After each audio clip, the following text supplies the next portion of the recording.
4 seconds left. He could have easily pick it. He could easily pick up. I'm sorry, he didn't intercept it. He could have easily caught the interception and put it in his stats.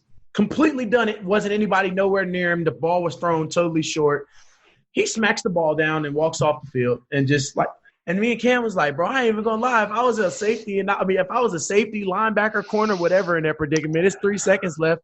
I probably would have just caught the interception and took a knee. I would have still been good. He didn't even choose to get the interception. He said it ain't even worth the stat. He just batted the ball down.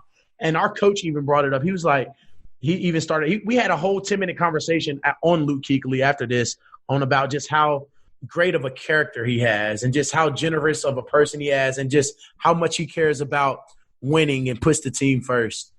He's so classy. He's a big outdoorsman. He likes Orvis and hunting and fishing and the fly. He can tie his own fly and all that.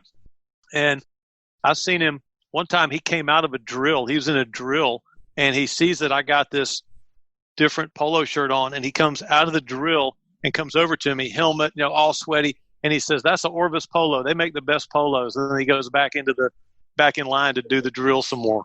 That's awesome. It's crazy. I love that guy. That's awesome. So, Mick, if you had to say who would be the funniest guy you've been around during your time with the Panthers, player, fellow broadcaster, coach, who would that be? I'm going to tell you who's sneaky funny, and that's McCaffrey. Christian McCaffrey? Yep. Don't tell anybody I told you this. But McCaffrey is sneaky funny. He camouflages it. He doesn't want you to know, but he's got pop culture references. He can do impressions. He can do voices. He's there with a quip. That's awesome. I wouldn't think it's crazy. He seems like a quiet type. Like, you don't really seem too talky. Listen to this. Preseason this past summer, we're playing at New England, and everybody is at breakfast, game day morning. Everybody's talking to Chris Hogan, who was on our team, and they're wanting to talk to Chris Hogan about Tom Brady because Hogan had been with the Patriots. And Hogan gets a little bit irritated. He says, "Look, I'm tired of talking about – don't ask me about Tom Brady. I'm tired of talking about Tom Brady." So McCaffrey channels Chris Farley. You know the Chris Farley interview where Chris Farley would interview somebody and he would be all real nervous. I can't imitate it, but McCaffrey does this perfectly on cue and goes, So Chris, like when you do Tom Brady, I mean, did you ever touch him and stuff? I mean, did you ever go over to his house? I looked at McCaffrey when it was all over and I said, "I'm on to you. You're funny." And he said, "Please don't tell anybody." He definitely fast. I know that much. So another question, Mick, during your time with the Panthers, what would be your favorite game that you've ever called and your least favorite? It's the same game. It's Super Bowl 50. It was my favorite game because of the theater, the pomp, the circumstance, Lady Gaga singing the national anthem, the Blue Angels, the squadron of multi-purpose day-night fighter jets in perfect formation coming over the stadium. Beautiful night in California. Broncos on one sideline, Panthers on the other. I'll never forget it. But it was also my least favorite because when we lost that game, we go back to the hotel. Well, there's a huge party because each team thinks that you're going to win. So you plan this victory party. So we go back to the hotel. There's this 12-piece happening horn band playing all these hits. There's shrimp the size of bananas.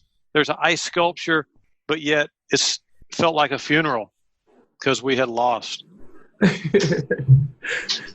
Dang. Yeah, that's definitely tough. I wasn't expecting that it would be from the same game. Yeah, it was. I've heard coaches say before that it's better to not go to the soupy than to go and lose. And I thought when I heard it, I heard John Fox say it, and I thought that's the most asinine thing I've ever heard in my life. How you going to win it if you don't go? And if you go, surely it's worth it even if you lose. Well, going and losing and having to fly home the next day, I kind of still don't totally agree with what he said, but I understand why Coach Fox felt that way. So, Mick, also just to get off the football a little bit. So if you're not behind a microphone, if you're not commentating the game, what is it that Mick Mixon is doing? Like, and I already heard that you like to drum and stuff a little bit. So talk about just like how you're in a band and you can play the drums and stuff for us. Oh, well, I'm the original drummer and the founder of the band Break Wind and Fire. Break Wind. Oh. Break Wind and Fire. You probably never heard of Break Wind and Fire. That's Burst funny. Across the music scene. I know my dad used to say break wind a lot. Boy, you better not break wind. I know what that is. Well, that's right. We had the Break Wind and Fire band. That band broke up when our bass player moved to Florida, Ned Collette, the Grateful Ned. Then I started another band called the Franklin Street Band and hired a lead singer named Dawn Elizabeth Thomas, now Dawn Elizabeth Thomas Mixon, the most soulful, talented, together, happening, sexy, gorgeous woman you've ever laid eyes on. And she can sing Aretha, she can sing Patsy, she can sing Janice, she can sing Lady Gaga, she can sing anything. Anything. And so that band gave me a lot. It gave me a lot of fun, a lot of enjoyment. That was my team for a long time, playing drums, toting this equipment around us, North Carolina, playing music. But it also gave me a lead singer in my life because she and I got married in 2011. Okay. What do you think of that? It's awesome, man. Just, hey, look, live it up. Live it up. So what makes you, so when did you start playing the drums? When I was a little kid, probably maybe, 6, 7 years old, I saved my money. A little not babysitting. I wasn't old enough to babysit then, but I'd get a little allowance and start doing little chores around for a quarter here and 50 cents there. And I bought a snare drum from Sears, a little red snare drum with a trash can lid sounding cymbal.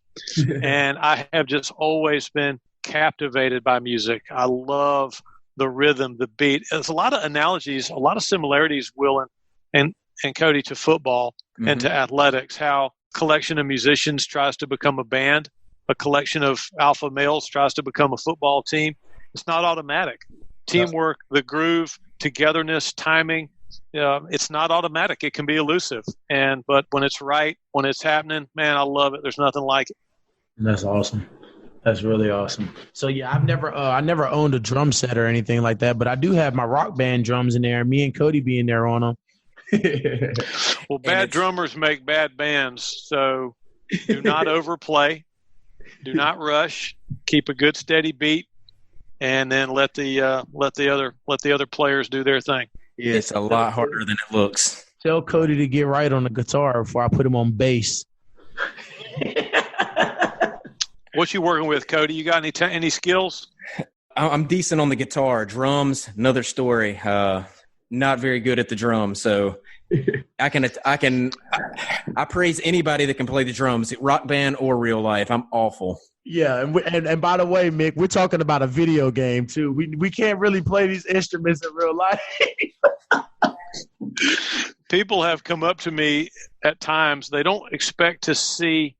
I guess people hear you on the radio. They make certain assumptions about your life, and they don't expect maybe to pull up to an Alive After 5 or to a Smoky Blues bar or to a wedding or anything and see you playing drums. So I've had people come up to me at gigs and say, Slim, man, anybody ever tell you look a hell of a lot like that guy with the Panthers? Oh, wait, that's me. You said what? He said, oh, wait, that is him. That is. No, I never said that. I always just say, yeah, I heard we look a lot alike. You're supposed to just be like, hey, look, yeah, I'm that guy. I'm that guy. But I love playing music. I love working on cars. I love messing with belts, hoses, fluids, filters, brakes, tire rotations. I got about 6 timing belts under my belt. So those make you feel good if you get a timing belt changed. And that makes me feel good to do mechanical projects like that. I love mowing. I love tools. I love the feel of tools in my hand. And my wife and I bought some property out a few miles from where I'm talking to you from now. We got an old farmhouse we're remodeling. So I'm going to broadcast Panther football as long as I can, a few more years, I hope. And then when the time does come for me to retire, I'm going to take it to the farm, and no one will ever hear from me again. That's awesome. Well, hopefully we'll be able to hear from you again, though, Mick. Oh, you call me anytime. Come see me. Absolutely. For sure. So, Mick, Will was talking earlier. We were both talking. What are some restaurants and places to eat in Charlotte that you're a fan of? Let's see. I'm not good like that like I used to. I used to be sort of a sport eater. I could eat an incredible amount of food, even into my 40s and early 50s. But something happened to me about when I turned into my early 50s where my eating habits became more squirrel-like, nuts, cheese, stuff throughout the day, never get very hungry, never feel very full. But Dawn and I used to like going to a place called the Wine Shop down in Rivergate. Okay. There's also, we had babe, what was the name? Oh, the Capitol Grill. We had an incredible meal uptown at the Capitol Grill. I love that.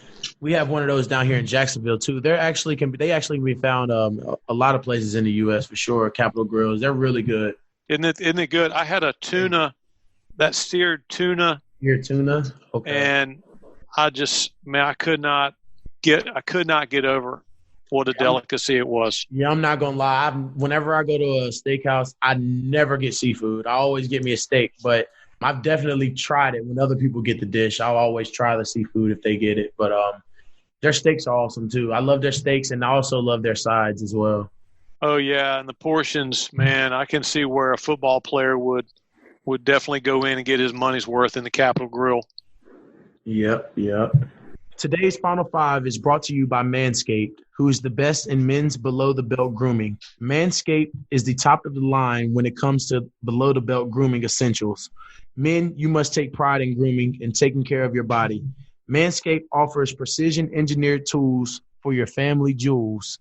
The perfect package, which includes the Lawnmower 3.0, is a stellar option for your trimming needs. It's waterproof and has skin-safe technology to ensure no nicks and cuts.